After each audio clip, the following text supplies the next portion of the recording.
कौन है आप? मुझे आपसे भय लग रहा है।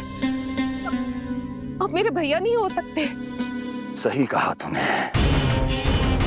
जो मेरे विनाश को जन्म दे, उस कुल घातिनी से मेरा कोई संबंध नहीं।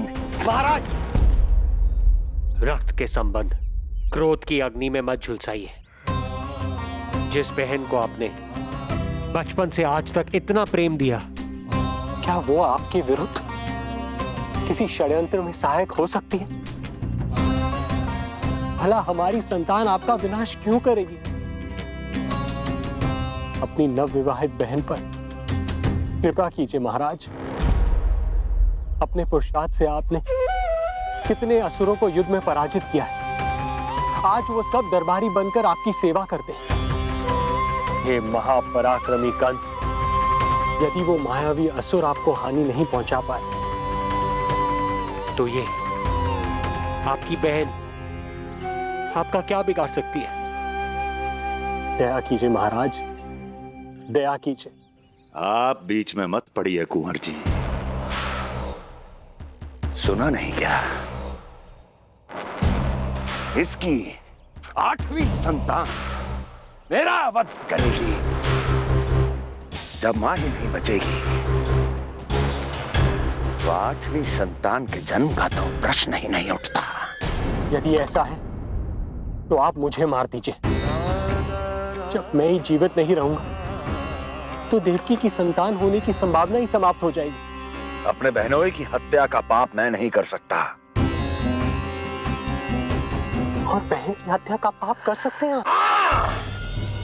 जिसे जीवन भर प्रेम दिया है, उसके प्राण लेने का अधिकार है मुझे। प्रिय भैया, यदि आपको इस विषय में इतना संदेह है, तो आप हमारी 8वीं संतान के प्राण ले लीजिएगा। बल्कि 8वीं संतान ही क्यों, उसका जन्म होने तक हमारी सभी संतानों का वध आप स्वयं अपने हाथों से कर लीजिए। स्वामी! हे मथुराधिपति, मेरी पत्नी को प्राण दान दे दीजिए। मैं महाराज शूरसेन का पुत्र वसुदेव आपको वचन देता हूं, अपनी 8 संतानों को जन्म लेते ही स्वयं आपके सामने प्रस्तुत करूंगा। अपनी 8 संतानों को जन्म लेते ही स्वयं आपके सामने प्रस्तुत करूंगा।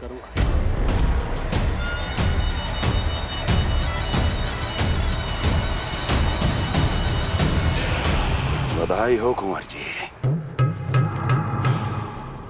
अपनी पत्नी के प्राण बचाने में आप सफल हुए, किंतु आपकी संतानें इतनी भाग्यशाली नहीं होंगी।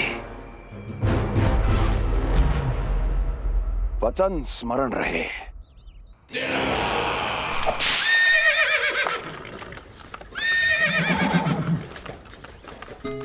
इस तरह रक्त की प्यासी कंस की तलवार की छाया में देवकी और वसुदेव का वैवाहिक जीवन प्रारंभ हुआ। जब कंस की निर्ममता और वसुदेव के वचन का ये दुखद समाचार गोकुल पहुंचा, तो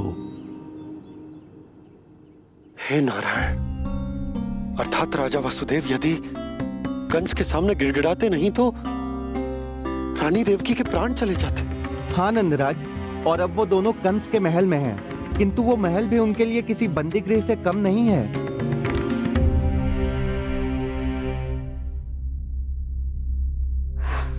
एक भाई अपनी बहन के साथ ऐसा करने की सोच भी कैसे सकता है? मेरा बस चले तो उस दुष्ट कंस को मटके में डाल के ऐसे घोट के रख दूं, जैसे मलाई घोट के माखन निकाला जाता है।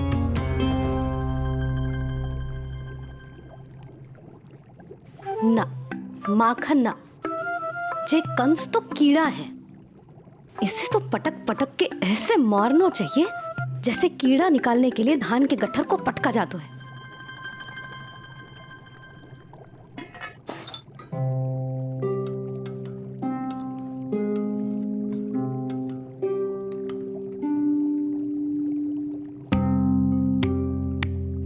किंतु जब रोहिणी जिज्जी को पता चलेगा तो वो तो अपने आप को ही दोष देंगे, क्योंकि बालक ना होने के कारण उन्होंने ही वसुदेव जी को राजकुमारी देवकी के साथ दूसरा विवाह करने पर विवश किया था। हे ईश्वर, जिस सुख के लिए रोहिणी जिज्जी ने पत्नी जीवन का सबसे बड़ा त्याग किया था, जब उन्हें पता चलेगा कि वही सुख उस क्रूर कंस ने छीन के मटिया मेट कर दिया है, तो कितना कष्ट पहुंचेगा।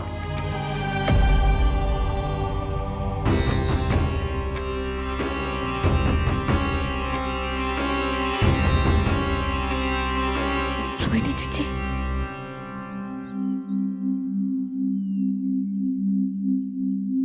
गोप नरेश, कृपया मुझे अपने भैया के पास ले चलिए। संकट के समय मुझे उनके साथ होना चाहिए।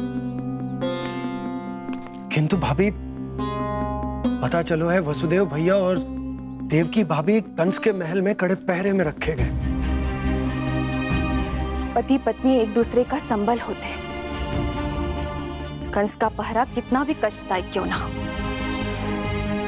इस समय उन्हें और बहन देवकी को मेरी आवश्यकता है।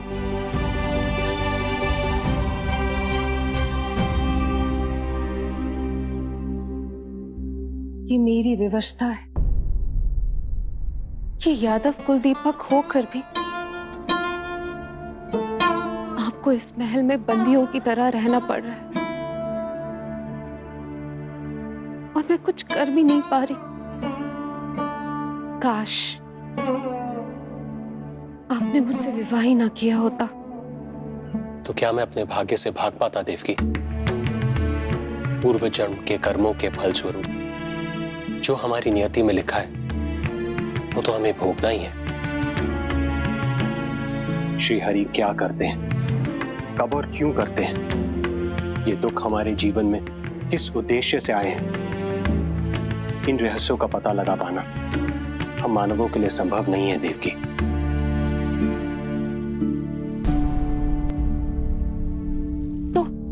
तो फिर चलिए यहां से भाग चलते हैं, कहीं ऐसे स्थान पर जहां भैया की छाया भी हम पर ना पड़ सके। नहीं प्रिय, कंस के गुप्तचरों की दृष्टि हम पर अवश्य होगी, और मैं ऐसा कोई कार्य नहीं कर सकता जिससे तुम्हारे जीवन पर कोई संकट आए। और मैंने उन्हें अपनी सभी संतानों को सौंपने का वचन भी दिया है।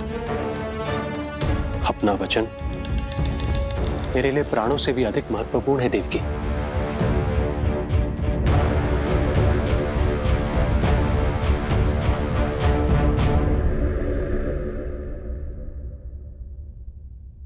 राजन, राजकुमारी, गोकुल से रानी रोहिणी और गोपराज नंद पधारे हैं।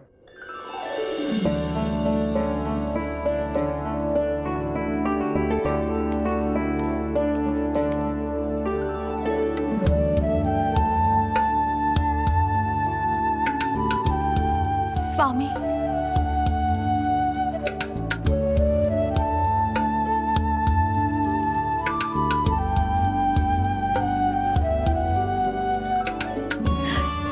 बहन, दीदी,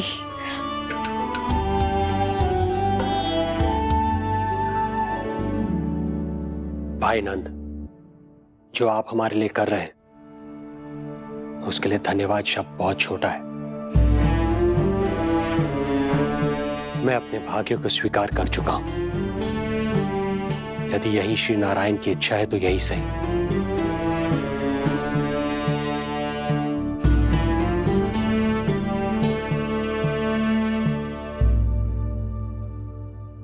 भाई नंद, इस समय मथुरा का वातावरण अनुकूल नहीं है, आपको जाना चाहिए। यशोदा भाभी भी चिंतित हो रही होंगी, उनसे कहिएगा हम यहां सुरक्षित हैं अभी तक।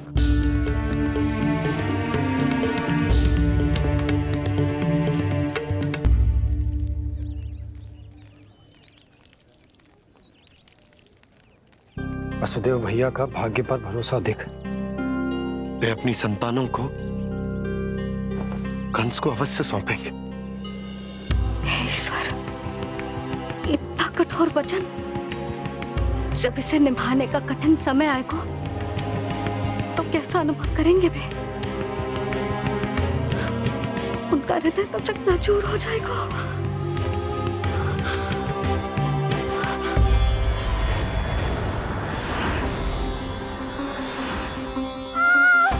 सब्र से सब ठीक हो जाएगा।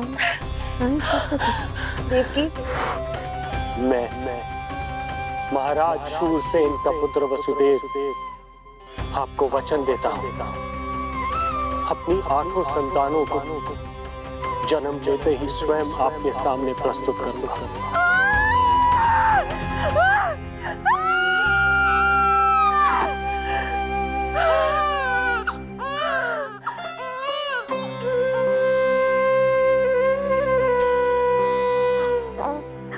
बधाई हो स्वामी, आपको पुत्र रत्न प्राप्त हुआ है।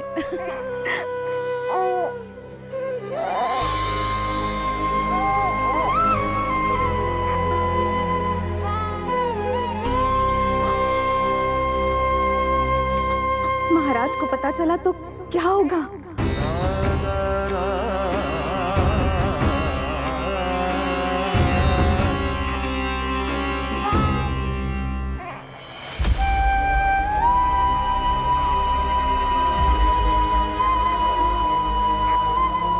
अपने पुत्र को इन हाथों में थामना। कितने वर्षों से इस पल की प्रतीक्षा कर रहा था मैं, और आज जब यह पल आया है, मेरी आंखों में दुख के आंसू हैं। एक पिता जब प्रथम बार अपनी संतान को गोद में उठाता है तो सबसे पहले यह सोचता है कि उसे क्या नाम दूं, उसका सुनहरा भविष्य कैसे सुनिश्चित करे। किंतु मैं वो भाग्यहीन पिता हूं जो अपने पुत्र का भविष्य मृत्यु के अंधकार में डुबोने जा रहा है। मैं इसे नाम देकर क्या करूंगा?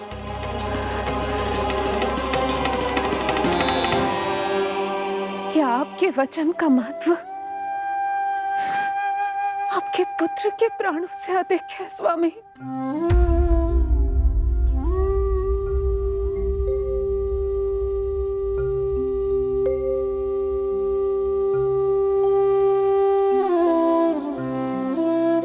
श्री नारायण का दूसरा नाम सत्य होता है देवकी। तुम ही कहो, मैं श्री नारायण से विमुख कैसे हो जाऊं? मुझे अपना वचन निभाना ही होगा। हृदय के टुकड़े टुकड़े क्यों ना हो जाए, मुझे इसे कंस तक ले जाना ही होगा।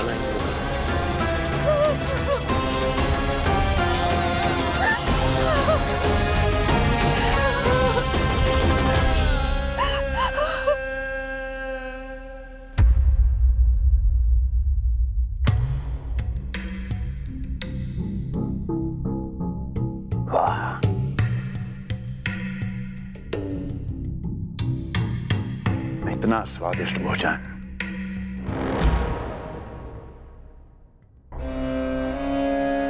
किसी विशेष इच्छा की पूर्ति के लिए मुझे सम्मोहित तो नहीं करना चाहती?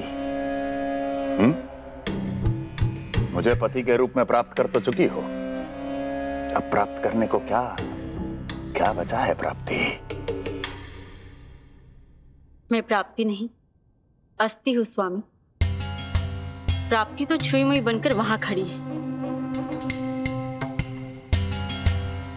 आप सदैव अपने विषय में ही सोचते हैं, कभी मेरे ओर भी निहारा कीजिए, तभी तो मेरा नाम सही से स्मरण होगा आपको। मैं अपने विषय में ही सोचता हूं, तभी तो 10 दिशाओं में मेरे नाम का डंका बजता है, मेरे साम्राज्य का विस्तार होता है, तभी तो मेरा अस्तित्व है। अस्थि स्मरण रहे, तुम हो क्योंकि मैं हूं।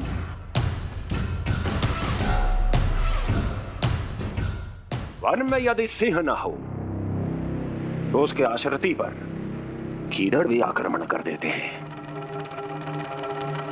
सिंह कभी अपने शत्रु को एक क्षण भी जीवित नहीं छोड़ता महाराज।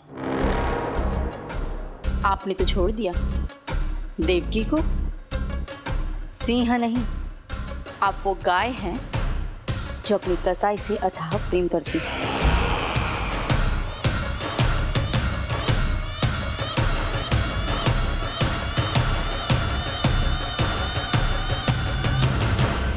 सभी संतानों को जन्म लेते ही मेरे पास लेकर आएगा, ये वचन दिया है वसुदेव ने मुझे। तो फिर आया क्यों नहीं महाराज? प्रथम शिशु का जन्म तो हो चुका है।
पिछड़े कुल के यादव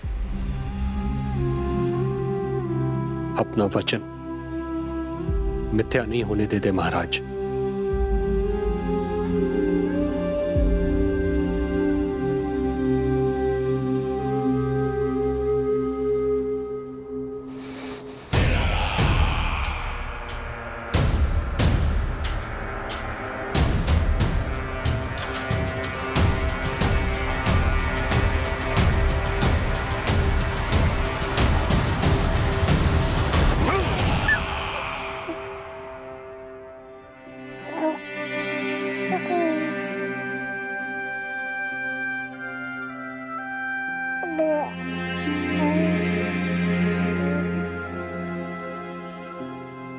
ये देवकी का पुत्र है, मेरी बहन जो मुझे प्रिय हुआ करती थी, उसका प्रथम पुत्र है ये, मेरा प्रथम भांजा।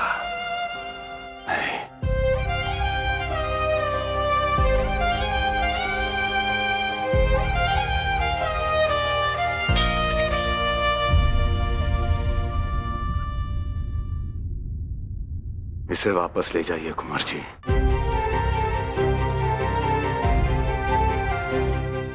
देवकी की प्रथम संतान से मुझे कोई संकट नहीं।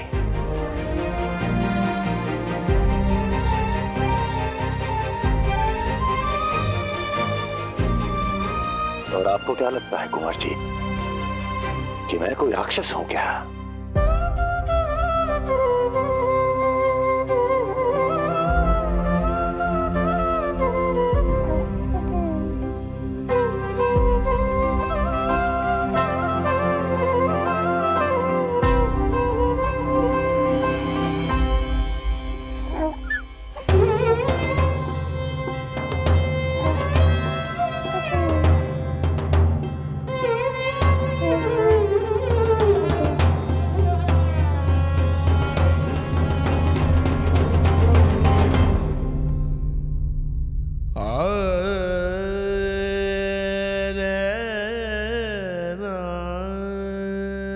तो उसे अपनी गोद पे भी नहीं उठा पाई थी दीदी।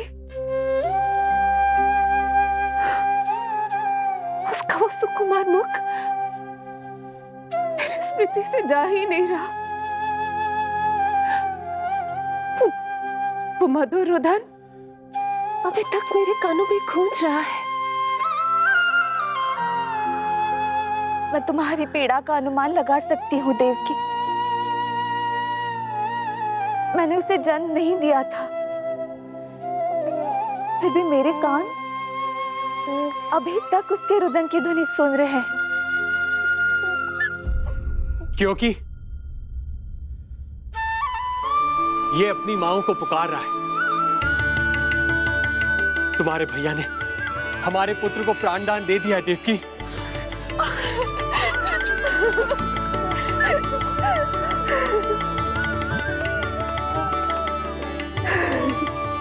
स्वामी, अब अपने पुत्र का नामकरण कीजिए। इसे ऐसा नाम दीजिए कि इसका भविष्य यश और कीर्ति से परिपूर्ण हो। कीर्तिमान कीर्तिमान होगा इसका नाम।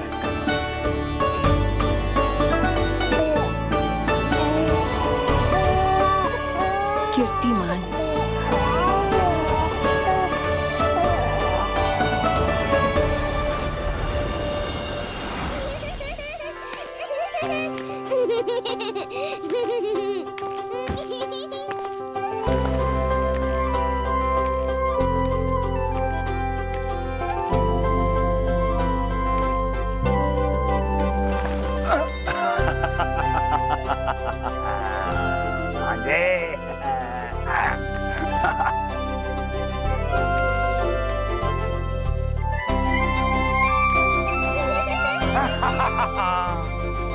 भांजे भांजे, मामा से बचना असंभव है। मामा जी, आपकी भुजाओं में कितना बल है, मुझे पीड़ा हो रही है। मेरा दूसरा हाथ पकड़ लीजिए। तुझे पीड़ा हो रही है? ये ले।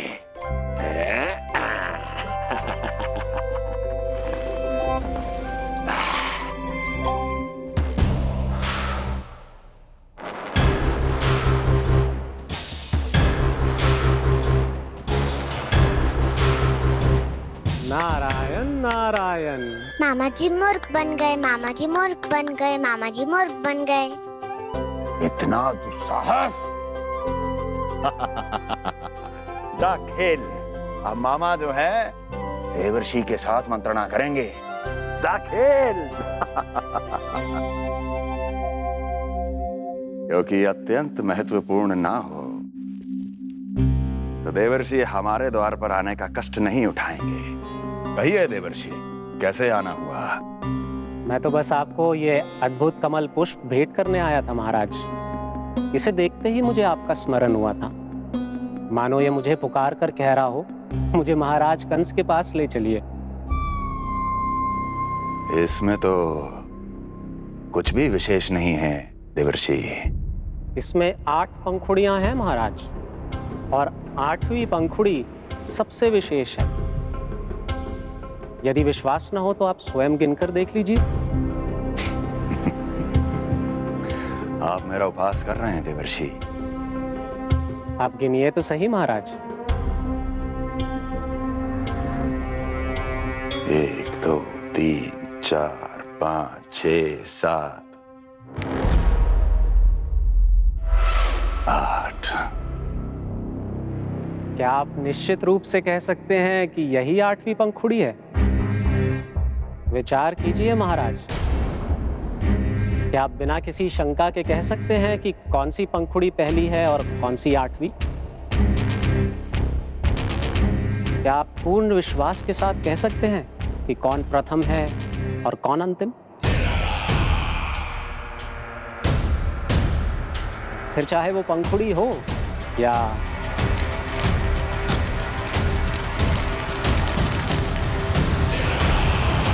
सावधान करने के लिए धन्यवाद देवर्षि। कंस के साथ धोखा करने वाले को अति भीषण दंड मिलेगा। भविष्य में ऐसी कल्पना मात्र से ही मेरे शत्रु भय से कांप उठेंगे। मथुरा नरेश, मैं तो मात्र पंखुड़ियों की बात कर रहा था। यदि आपने कुछ और समझ लिया है तो उसका उत्तरदायित्व मेरा नहीं है। नारायण नारायण।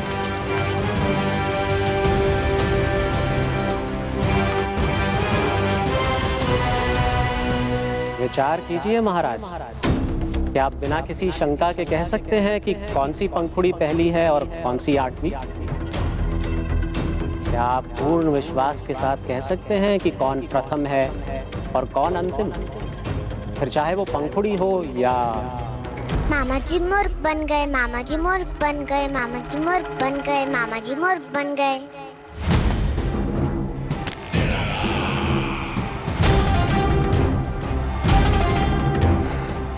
कंस को कोई मूर्ख नहीं बना सकता। कीर्तिमान। जी मामा जी।